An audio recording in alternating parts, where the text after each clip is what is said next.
10-cu sual. Aşağıdakı proqramın yerinə yetirilməsi nəticəsində nə alınacaq? Gəlin ilk növbədə bizə təqdim edilmiş m dəyişəninin qiymətinə hər hansı bir 3 rəqəmli ədəd, məsələn, 123 ədədini mənimsədək. İndi isə davam edək. Bizə n bərabərdir ABSM göstərilib. ABSM ifadənin modulda formasını göstərir. Elə 123 ədədinin modulu özünə bərabərdir 123-ə. A bərabərdir n. Bu işarə əvvəlki videolarda da məlumat vermişəm. Bu işarə bizə tam bölməni ifadə edir. Faiz işarəsi isə qalıqlı götürməni göstərir. İndi gəlin davam edək. 123 ədədini 100-ə tam böldükdə 1, 1-i 10-a qalıqlı böldükdə isə cavab 1 edir. Daha sonra 123-ü 10-a tam böldükdə 12, 12-ni 10-a faizlə böldükdə isə 2 tapırıq.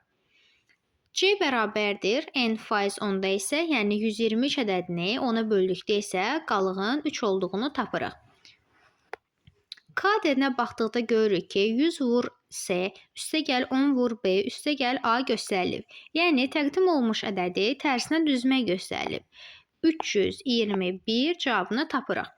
Daha sonra bizə burada şərt göstərilib ki, if əgər m sıfırdan kiçikdirsə, hansı ki deyirik ki, bizim tapdığımız, yəni yazdığımız ədəd sıfırdan kiçik deyil, üzərindən xətt çəkirik.